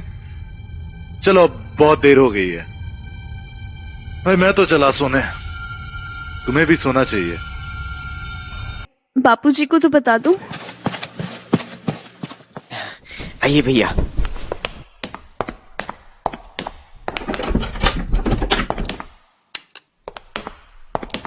आराम से लेट जाइए। वैसे भी मैत्री जी तो आती ही होंगी आपका ध्यान रखने के लिए, भला मेरी क्या जरूरत है? अब कहो तो मैं अपना बिस्तर बाहर ही लगा लूं। आन, क्यों मजे ले रहे हो यार मेरे? तुम असिस्टेंट हो ना मेरे, ये काम होता है असिस्टेंट का। एक तो मुझे दर्द हो रहा है और तुम हो कि उस पर नमक छिड़क रहे हो। हाँ, मेरी बातें तो अब नमक ही लगेंगी, मिठास वो तो अब कहीं और से आने लगी है ना। बट भैया, on a serious note, Maithili ji, she is perfect for you. So for god sake इस बार आप पॉजिटिव ही रहना। आखिर अपनी माताजी को भी अब थोड़ा आराम दे दीजिए, और हम भी बोर हो गए उनके हाथ का खाना खा खा के। अब तुम चुप तो हो गए नहीं? ठीक है, बोलते रहो, मैं ही अपने कान बंद कर लेता हूं। अभिमन्यु जी, बापूजी अपने कमरे में नहीं है। पता नहीं कहाँ गायब हो गए। क्या? ऐसे कैसे भला गायब हो सकते हैं वो? तुमने ठीक से देखा तो है ना? क्या पता किसी और रूम में? मैंने बड़े अच्छे तरीके से एक एक कमरे में देखा है, पर बापूजी कहीं नहीं मिल रहे। प्लीज उन्हें ढूंढने में मेरी हेल्प कीजिए। हाँ मैथिली, आहान, तुम जरा एक बार फिर से पूरी कोठी चेक करके आओ, कोई भी जगह छोड़ना मत। और हाँ, वो लाइब्रेरी, वहां भी एक बार जाके जरूर देखना। क्या पता नींद ना आने से लाइब्रेरी में पढ़ने चले गए हो। जी भैया, अभी चेक करता हूँ। पहले भी ऐसा कभी हुआ है क्या? नहीं, पहले तो कभी नहीं। और फिर टाइम तो देखिए, इतनी रात में आखिरकार कहाँ जाएंगे? जरूर कुछ बुरा। मैं कहाँ ढूंढूं उनको? God please save him. Maithili, कुछ भी बुरा नहीं होगा, ट्रस्ट मी। आहान गया है ना ढूंढने। अगर फिर भी ठाकुर अंकल नहीं मिलते हैं तो कल सुबह ही पुलिस को कंप्लेन कर देंगे। लेकिन अभी तो बस इंतजार ही करना पड़ेगा। उम्मीद है अंकल अपने आप ही वापस आ जाएंगे। तब तक तुम आराम करो, जैसे ही कुछ पता चलता है मैं बताता हूं। ठीक है भैया, पूरी कोठी देख डाली, पर ठाकुर साहब का कहीं पता नहीं चला। अब क्या करना है? कुछ नहीं। कुछ नहीं मतलब ये कि लो पानी पियो और आराम से बैठ जाओ। लेकिन भैया आप क्या सोच रहे हैं? कुछ तो बोलिए। या तो ठाकुर अंकल खुद ही गायब हो गए हैं या फिर किसी ने। क्या हो सकता है? तुम्हें क्या लगता है? अगर ये खुद ही गायब हो गए तो इसका मतलब कि मेरा शक सही था। लेकिन अगर किसी और ने ऐसा कुछ किया है तो फिर वो जरूर इस कोठी का ही कोई। आप क्या कह रहे हैं? मुझे कुछ भी समझ नहीं आ रहा। जरूर कुछ तो ऐसा है जो हमें नहीं दिख रहा है, या फिर कोई जानबूझ के हमसे छिपा रहा है। आप किसकी ओर इशारा कर रहे हैं? आहान, कोठी के पीछे वहां एक खंडहर जैसा कुछ है। मैं सही कह रहा हूं ना? हाँ, मैंने भी देखा है, लेकिन वो तो एकदम वीरान और टूटा फूटा है। लेकिन है तो वो इस कोठी का ही हिस्सा ना? हाँ, सो तो है। चलो आ जाओ, जरा वहां भी घूम के आते हैं। क्या इतनी रात में? नहीं भैया, मुझे तो अपनी जान प्यारी है। और आप भी मत जाइए, सुबह चलते हैं। वैसे भी वहां पर आपको कुछ नहीं मिलने वाला, और आप तो अभी मरने से बचे हैं। अपना नहीं तो मैथिली जी का ही ख्याल कर लीजिए। उसी का ही तो ख्याल है यार। चलो जल्दी से उठ के आओ। हाँ, टॉर्च जरूर ले आना। क्या मुसीबत है? अच्छा भला सोने की तैयारी थी, लेकिन अब ऐसा लग रहा है कि हम खुद भूखी आत्माओं की तरफ भटक रहे हैं। भैया, मैं तो अभी भी कह रहा हूँ कि वापस चलते हैं, सुबह आके देख लेंगे। चुपचाप चलते रहो। ये क्या है? शायद कोई दरवाजा। खोलने की कोशिश करता हूं, क्या पता। अब डरना बंद करो और टॉर्च ठीक से दिखाओ।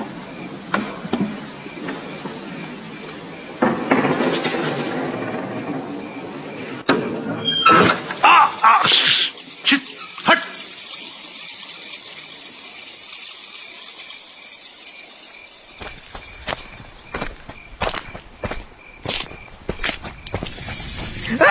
बचाओ!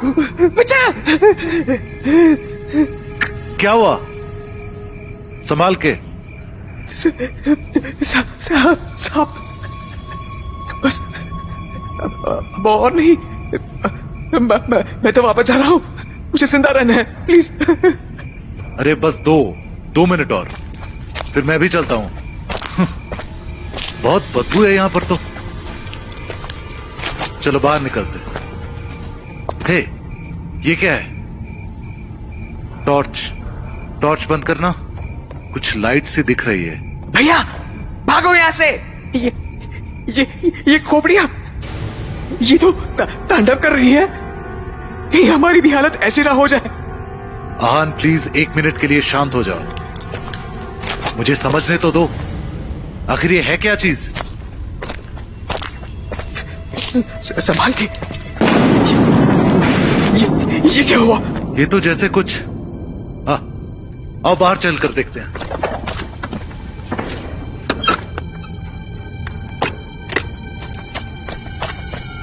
वो देखो उस कुएं के पास। ऐसा लग रहा है कोई बादलों का बवंडर आ गया है। Surprising, absolutely surprising and horrifying. तुमने ध्यान दिया?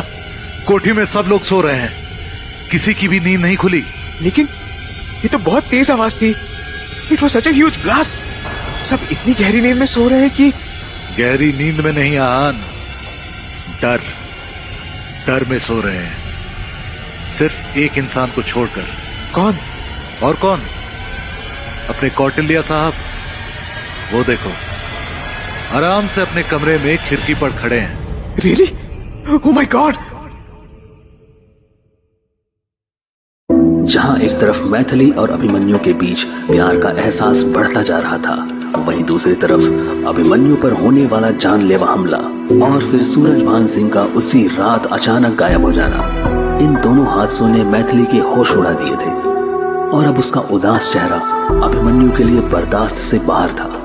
इसलिए उसने दिन और रात के बारे में सोचे बिना कोठी के पीछे वीरान खंडहर से अपनी खोज दोबारा शुरू कर दी, क्योंकि यही वो आखिरी कड़ी थी जो सब रास्तों को जोड़ रही थी।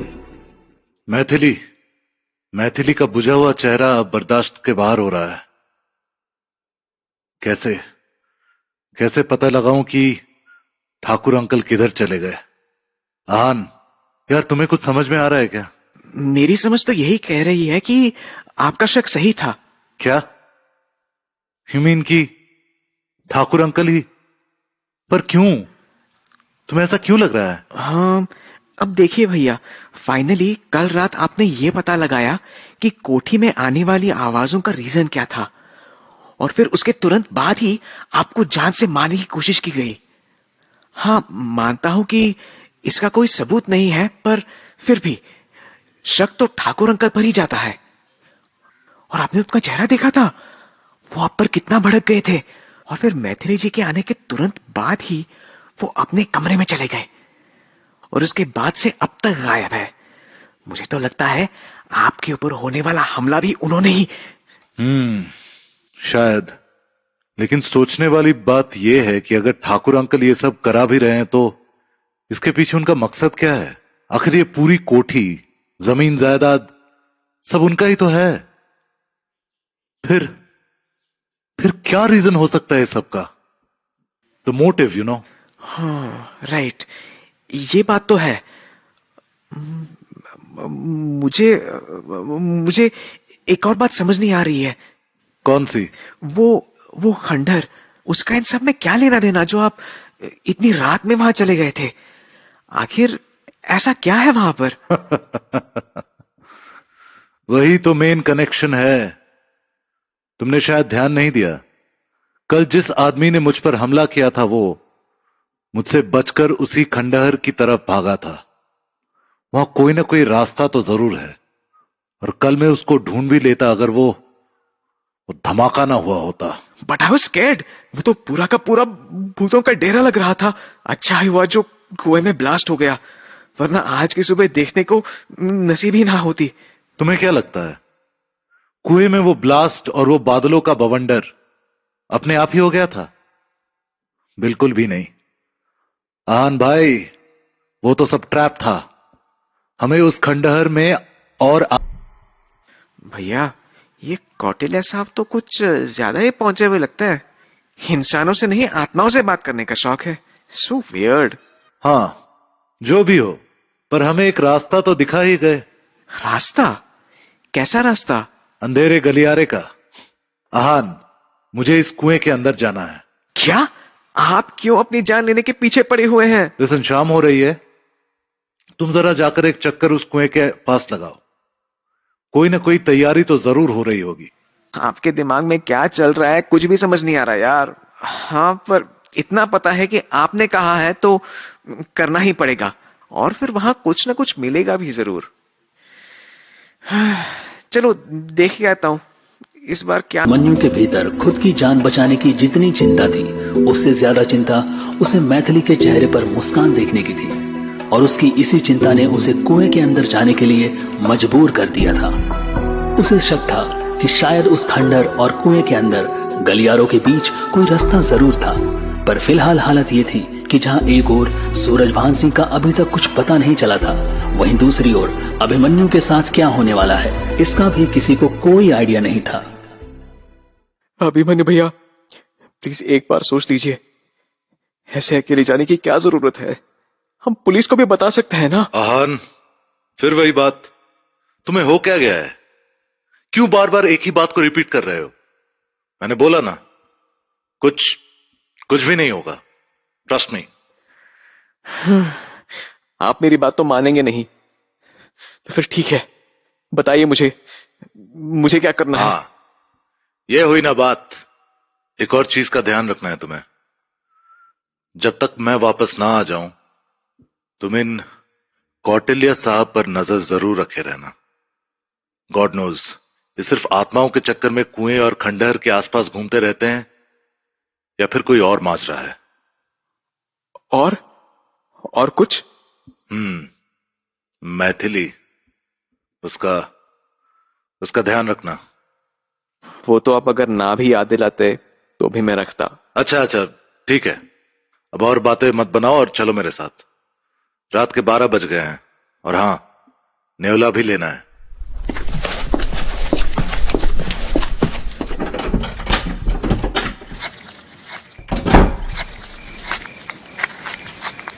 उम्मीद करता हूं हमें किसी ने देखा नहीं होगा, वरना तो अब इतनी रात में तो घर के सब लोग सो ही रहे होंगे, सिर्फ एक इंसान के अलावा। शायद कोई है। शिट, फिर भाग गया। हाँ? कौन हो सकता है? वही जो रात भर नहीं सोता, जो इस सबके पीछे है। पर वो है कौन? कौटिल्य साहब या फिर कोई और? बातों ही बातों में हम कुएं के पास भी आ गए। आन, वो उस बैग से मेरा पिस्तौल और रस्सी तो निकालना। जी। ये लीजिए। ये पिस्तौल, ये तुम अपने पास रखो। अगर जरूरत पड़ी तो बेझिझक चला देना। और ये रस्सी? इसका एक सिरा उस सामने वाले पेड़ से बांध दो और दूसरा मैं पकड़ के नीचे कुएं में उतरूंगा। हाँ, ठीक है।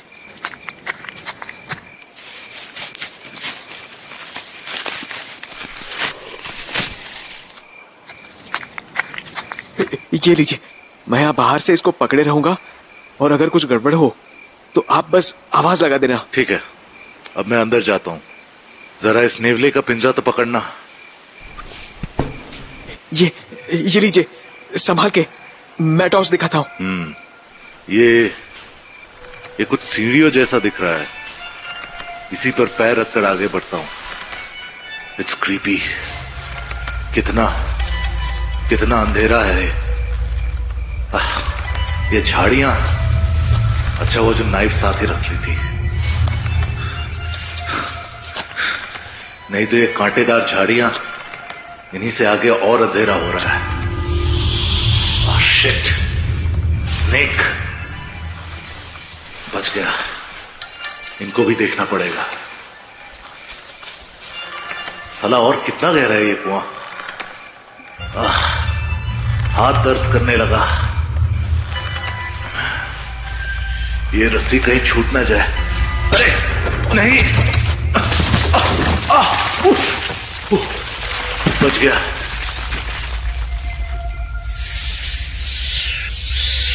ये नेवला, ये भी कितना चिल्ला रहा है। ऐसा लग रहा है कि इन सब सांपों से अकेला ही लड़ लेगा। छोटी वाली टॉर्च पॉकेट में ही तो थी। हाँ, ये रही। देखो शायद यहां कोई रास्ता दिख जाए। कुछ भी नहीं समझ आ रहा है। बस ये झाड़ियां और ये ढेर सारे सांपों के बिल, कोई भी रास्ता नहीं है यहां तो। शिट यार, सारी मेहनत वेस्ट हो गई। मुझे तो लगा था कि लीव इट, कुछ भी नहीं है इसके अंदर। क्या करूं, वापस ही चलता हूं अब, इससे पहले कि कोई सांप मुझे ऊपर ही पहुंचा दे। आन, रस्सी खींचो। मैं ऊपर आ रहा हूं। आन, तुम्हें सुनाई दे रहा है ना? हाँ भैया, मैं खींच रहा हूं ऊपर।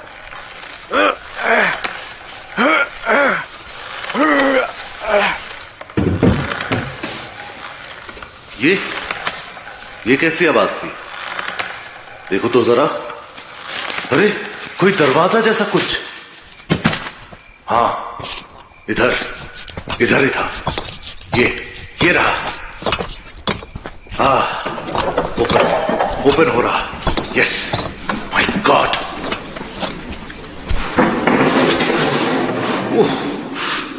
ये हवा किधर से? और ये इतनी जोर की स्मेल आ रही है, जैसे कि बारूद की, जैसे क्रैकर्स के जलने के बाद बदबू। सो सफोकेटिंग। अरे ये रस्सी अचानक इतनी हल्की कैसे हो गई? भैया भैया भैया, कहाँ है आप? हेलो भैया भैया। ओ माय गॉड, ये सब क्या है? स्केलेटन्स, वो भी इतने ढेर सारे। आखिर कौन सा गेम खेला जा रहा है यहां पर? कौन है इन सब के पीछे? कुछ आवाजें सुनाई दे रही हैं। कहां से आ रही हैं ये? यहां तो कोई भी नहीं है, खाली पड़ा है सब। ये आवाज सामने से, हाँ, ये वहीं से आ रही है। जरूर कुछ। ये तो एक और दरवाजा। खोलूं क्या? नहीं, झांक के देखता हूं पहले। शिट, कितना अंधेरा है अंदर, कुछ भी ठीक से नहीं दिख रहा। कैसे देखूं? कोई तो है जरूर अंदर। यस, है वहां, उस टेबल के पास। ये परछाई कुछ तो, लेकिन ये बात किससे कर रहा है? और तो कोई भी नहीं दिख रहा। फिर क्या पता अंधेरे में। अरे ये तो जा रहा है। सामने एक और दरवाजा है, उसमें ही गया। क्या करूं? अंदर जाकर देखूं? यस, खुल गया। कितना सफोकेटिंग है। कोई कैसे यहां पर? हाँ, ये टेबल, इसी के पास वो खड़ा होकर बातें कर रहा था, लेकिन किससे? यहां पर तो कोई नहीं दिख रहा। एक तो ये सफोकेशन दम घुट रहा है, ऊपर से कुछ पता भी नहीं चल रहा है। क्या गिरा? ये तो कोई बुक। कैसी बुक है? हैंड रिटन बुक है ये तो। ये सब क्या है? कोई मैप?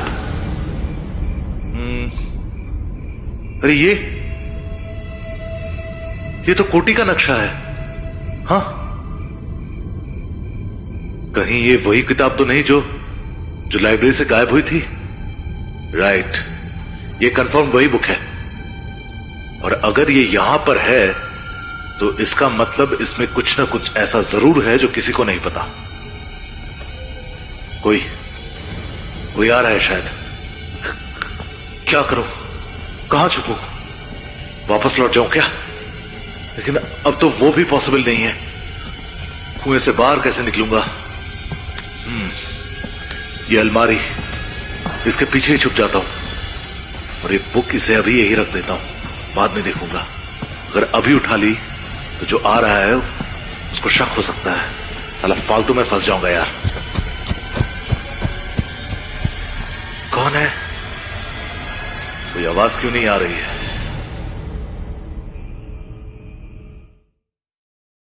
अभिमन्यु को उस कुएं में गए हुए पूरा एक दिन बीत चुका था और इस दौरान आहान ने एक पल के लिए भी चैन की सांस नहीं ली थी। एक और उसका दिमाग पूरे समय कौटिल्य पर लगा था, तो दूसरी तरफ उसका दिल इस डर से बैठा जा रहा था कि कहीं अभिमन्यु के साथ कोई अनहोनी ना हो गई हो। और इन सब उलझनों के बीच में उसके लिए सबसे मुश्किल था मैथिली के सवालों का जवाब देना। और उनके इन सवालों के बीच अचानक एक चौंकाने वाली खबर आई। आहान, प्लीज प्लीज मेरे साथ पुलिस स्टेशन चल सकते हो क्या? क्या हो गया मैथिली जी? आप रो क्यों रही है? और ये पुलिस स्टेशन क्यों जाना है? फोन आया था कि कोई डेड बॉडी मिली है, शायद बापूजी। प्लीज प्लीज जल्दी से चलो। क्या? लेकिन वो कंफर्म है कि? पता नहीं, बस तुरंत बुलाया है।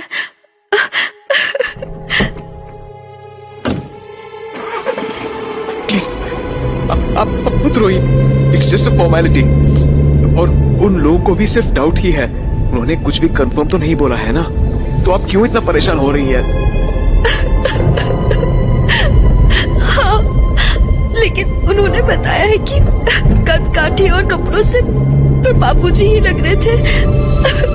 और फेस नहीं पहचान पा रहे हैं क्या? ठाकुर साहब को तो यहाँ पर सब लोग जानते हैं। फिर नहीं, कोई भी पहचान नहीं पा रहा है। उनका चेहरा पूरी तरह से बिगड़ा हुआ है, शायद किसी जानवर ने। ओह, और वो डेड बॉडी वो पुलिस को कैसे मिली? रात को जंगल के रास्ते पे।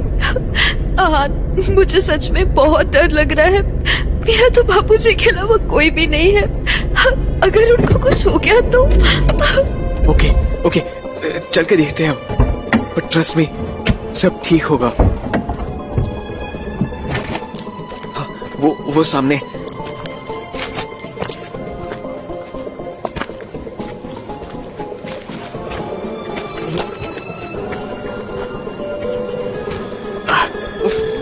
कितनी मक्खियां हैं। कम से कम डेड बॉडी तो ठीक से रख देते। रिस्पॉन्सिबल लोग। बापूजी। वन सेकेंड, मैं चादर हटाता हूँ।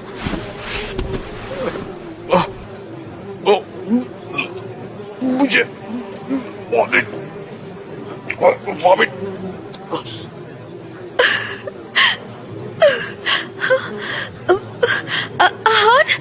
नहीं, ये बापूजी नहीं है।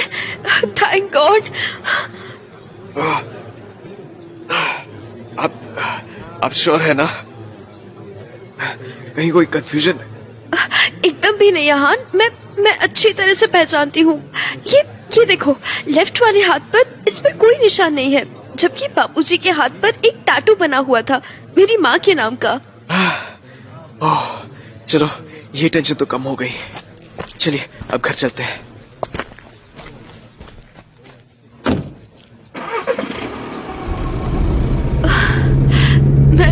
मैं बहुत डर गई थी। हाँ, I can understand, but one thing, इस डेड बॉडी के कपड़े और लगभग सब कुछ ठाकुर अंकल से ही मिलते जुलते थे, तो कोई भी पहचानने में गलती कर सकता है। कहीं ऐसा तो नहीं कि किसी ने सिर्फ हमें डराने के लिए इस डेड बॉडी को, और इसलिए इसका चेहरा भी बुरी तरह से बिगाड़ दिया है।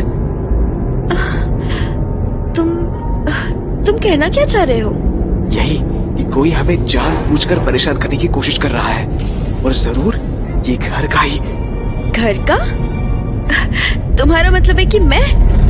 क्योंकि अब घर में तो सिर्फ मैं ही। अरे नहीं, आप नहीं, मेरा इशारा तो कहीं और, कौटिल्य साहब की तरफ था। ओ हाँ, मुझे तो हमेशा से ही उन पर शक रहा है। कितनी बार बाबूजी को बोला है कि कौटिल्य अंकल को उनके घर वापस जाने के लिए कहे, लेकिन वो यहाँ से जाने के लिए तैयार ही नहीं है। हाँ, मैं पिछले कई दिनों से देख रहा हूँ कि वो बार बार उस कुएं और खंडर के चक्कर लगाते रहते हैं। इतना ही नहीं, पूरी रात अपनी खिड़की पर खड़े रहते हैं। बहुत बार तो मैंने उनको बड़बड़ाते हुए देखा है, पता नहीं किससे बातें करते रहते हैं। मुझे तो लगता है कि बापूजी को उन्होंने ही। हाँ, और शायद अभिमन्यु भैया को भी। क्या? अभिमन्यु जी भी गायब है? पर तुमने तो मुझे बोला था कि वो बापूजी को खोजने के लिए गए हैं। इसका मतलब तुमने मुझसे झूठ बोला मुझसे। प्लीज मुझे सच सच बताओ, अभिमन्यु जी ठीक तो है ना? हाँ हाँ, भैया ठीक ही होंगे। मतलब तुम्हें भी कुछ नहीं पता? जाते जाते वक्त तुमसे क्या बोला था उन्होंने? यही कि वो कुछ देर में वापस आ जाएंगे, लेकिन आज तो उन्हें पूरा दिन हो गया है और उनकी कोई भी खबर नहीं है। जरूर इसके पीछे भी कौटिल्य अंकल ही होंगे। एक एक करके घर से सभी लोगों को गायब करते जा रहे हैं। मुझे तो लगता है अब इनकी पुलिस कंप्लेन कर देनी चाहिए। पुलिस इसमें क्या करेगी? कोई सबूत भी नहीं है कि वो। अभी तो समझदारी इसी में है कि हम अभिमन्यु भैया का इंतजार करें। इंतजार? नहीं आहान, फिर तो बहुत देर हो जाएगी। प्लीज उनको ढूंढो किसी भी तरह से। मैं कुछ करता हूँ। घर आ गया। अरे ये कौटिल्य साहब तो बाहर ही घूम रहे हैं।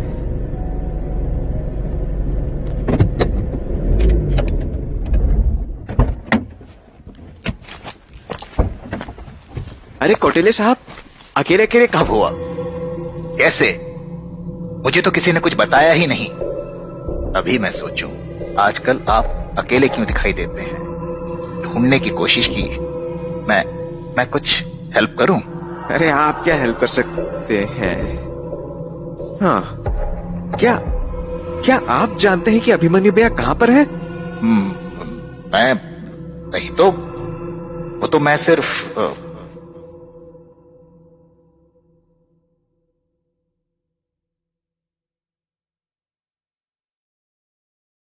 खंडहर का अंधेरा रास्ता और कुएं में जहरीले सांपों का घर। बहुत कोशिश करने के बावजूद भी आहान इन दोनों ही रास्तों पर अकेले जाने की हिम्मत नहीं जुटा पा रहा था।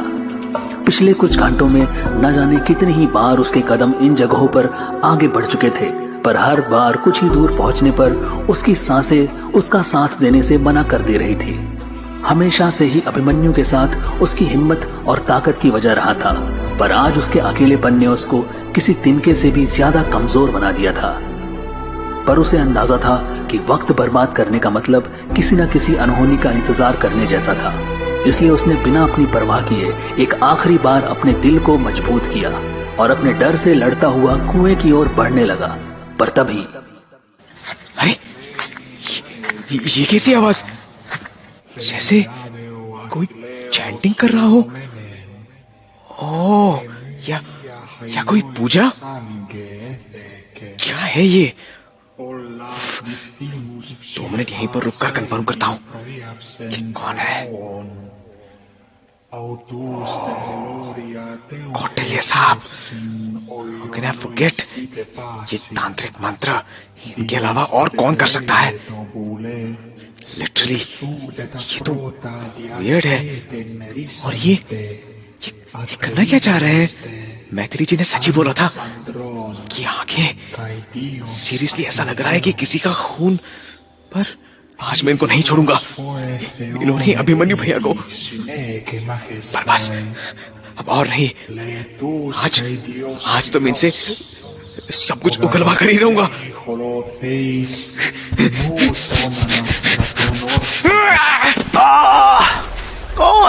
कौन है? मैं नहीं आ रहा। आखिर तुम पूछना क्या चाहते हो? बस कौटिल्य साहब, बस अब और बोलने की कोशिश भी मत करिए और मुझे मेरे सवालों को जवाब दीजिए। और अगर कुछ भी झूठ बोला तो ये सारी गोलियां आपके अंदर उतार दूंगा। बहुत खेल चुके हो आप, अब सब खेल खत्म। हटाओ ये गन मेरे सर से। और तुम बोल क्या रहे हो? तुम्हारा दिमाग खराब हो चुका है। दिमाग मेरा नहीं तुम्हारा खराब हुआ है और आज मैं इसे ठिकाने लगा के ही रहूंगा। चलो जल्दी से बताओ, कहाँ है अभिमन्यु भैया? अभिमन्यु जी, मुझे नहीं पता। मुझे कुछ भी नहीं पता। ना तो मुझे ये पता है कि अभिमन्यु जी कहाँ है और ना ही ये कि सूरजभान कहाँ है। और तुम ये सब मुझसे क्यों पूछ रहे हो? क्योंकि तुम ही हो सबके पीछे। ये जो भी इस कोठी में हो रहा है वो सब कुछ तुम ही कर रहे हो। तुम पागल हो गए हो। मैं भला ये सब क्यों करूं?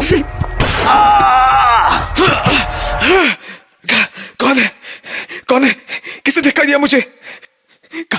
भैया कहाँ चले गए थे आप? थैंक थैंक गॉड कि आप वापस आ गए। आप ठीक तो है ना? कुछ कुछ हुआ तो नहीं आपको? आहान, कंट्रोल। मैं एकदम ठीक हूं। लेकिन ये तुम क्या करने जा रहे थे?